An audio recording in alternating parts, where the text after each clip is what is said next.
All about home channel मध्ये आपलं स्वागत आहे। आज पापलेट करी पाहणार आहोत। त्यासाठी मी धणे घेतले, लवंग, काळी मिरी, थोडं दालचिनी घेतली, बडीशेप, आलं घेतले, इथे लसूणाच्या 7-8 पाकळ्या आणि ओलं खोबरं घेतलंय इथे असं खवून घेतलंय, एक टोमॅटो, 3 मिरच्या आणि छोटासा एक कांदा। इथे आपण थोडीशी कोथिंबीर घेतली, इथे मी लाल मिरची पावडर, बेडगी मिरची पावडर, हळद आणि आमसूलच्या ह्या 4 घेतले छोटे छोटे तुकडे आणि आपण मीठ लावणार आहे, हळद मीठ पापलेटला लावून घेणार आहे, त्यामुळे आता थोडंसं मीठ टाकणार आहे, ते मीठ घेतलंय। आकाराचे 3 पापलेट घेतले आहेत आणि असे पीसेस करून घेतले। तर पापलेटला आपण हळद टाकून घेणार आहे आणि मीठ घालून घेणार आहे, थोडी आले लसणाची पेस्ट घालूया आणि हे छान याला लावून घ्यायचं आहे आपल्याला आणि हे 15 ते 20 मिनिट आपल्याला लावून ठेवून द्यायचे। प्रथम आपण मसाले कढईमध्ये घालणार आहोत, 1 मिनिटभर असं छानसं भाजून घ्यायचं आहे वास येईपर्यंत आणि हे आपण काढून घेणार आहोत। अगदी थोडंसं तेल घालायचं आहे, त्यामध्ये कांदा घालायचा आपल्याला आणि थोडंसं परतून घ्यायचं आहे। कांद्याचा थोडासा कलर, पण आपल्याला खूप काळपट नाही करायचा, थोडासा कलर बदलेल इथपर्यंत परतून घ्यायचं। कांद्याला थोडा कलर आलाय, आता आपण खोबरं घालू आणि लसूण घालून घेऊया।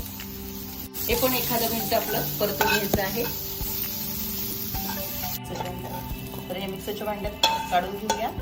यामध्ये मसाले भाजलेले घालणार आहोत, टोमॅटो, मिरची आणि आलं ते पण घालून घेऊया।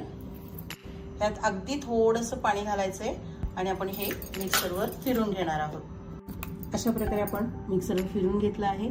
कढईत आपण तेल घेतलं आहे आणि त्यामध्ये हे वाटण आपल्याला घालायचंय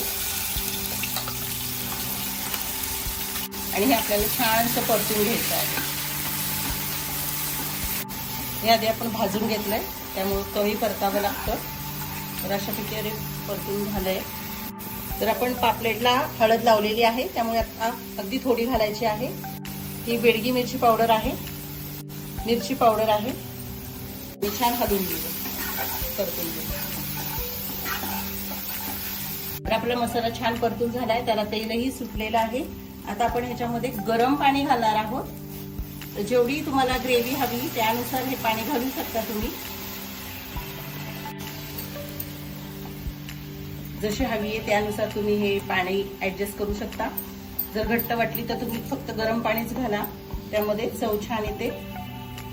आपण हे थोडंसं मिक्सर मधलं पाणी हे घालूया। मीठ मगाशी लावलेलं आहे म्हणून अगदी थोडंसं घालते आता आणि याच्यात आमसूल घालूया आपण। हे मी 4 घेतले आणि याला छानशी उकळी येऊ देऊया। उकळी आली की एक थोडासा चमचा गरम मसाला घालूया। उकळी आलेली आहे, तर आता आपण हे फिश त्यामध्ये सोडणार आहोत। सर्व फिश आपले घालून झाले आहे, अगदी हळूच हलवायचं आहे आपल्याला आणि अशा प्रकारे गॅस आपण मंदम ठेवणार आहोत आणि ह्यावर झाकण ठेवून आपण हे 5 मिनिटं होऊ द्यायचंय। अशा प्रकारे आपले 5 मिनिटं झाले, आपण झाकण काढून घेऊया आणि गॅस बंद करूया। अशी कोथिंबीर घालूया। तर आपली पापलेट करी तयार झाली आहे, अगदी सुंदर, त्याची ग्रेव्ही पण खूप छान झाली आहे। तर ह्याचप्रमाणे कुठल्याही माशाची तुम्ही फिश करी करू शकता। तर ही पापलेट करी आवडली असेल तर ह्या चॅनलला लाईक करा, सबस्क्राईब करा, कमेंट करा, शेअर करा। थँक्यू।